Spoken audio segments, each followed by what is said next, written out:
Every prophet and every messenger from the beginning of Adam till Muhammad sallallahu alaihi wasallam prayed in Al-Aqsa, and the final of them, Muhammad sallallahu alaihi wasallam, as Muslims believe as it is in the Quran, he prayed Imam there in Masjid Al-Aqsa with all the prophets behind him in Al-Isra wal-Ma'raj. So it is dear, it is religious, it is deep in our religion, and also to the religion of the Jews, Christians as well, because of the prophets and messengers that went through it. But these prophets and messengers, brothers and sisters, none of them came to call to oppression and injustice.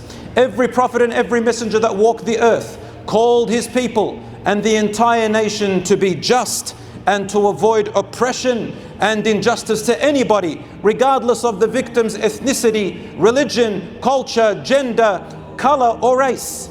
And this is what Allah subhanahu wa ta'ala sent in the final testament, the Quran, where he said, Allah subhanahu wa ta'ala has forbidden upon himself oppression and made it forbidden upon anybody.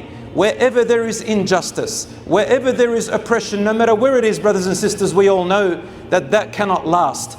Any nation, any country, any people who build their system on oppression and injustice cannot last. And Allah subhanahu wa ta'ala has built this entire universe. Look at the animal kingdom, look at the trees, look at the universe, look at the celestial planets.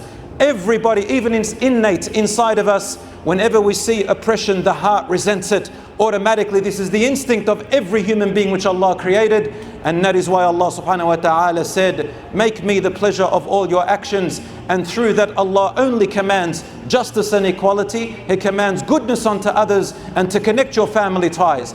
In its place, Allah subhanahu wa ta'ala forbids oppression and injustice, immoral behavior and sinful behavior towards one another.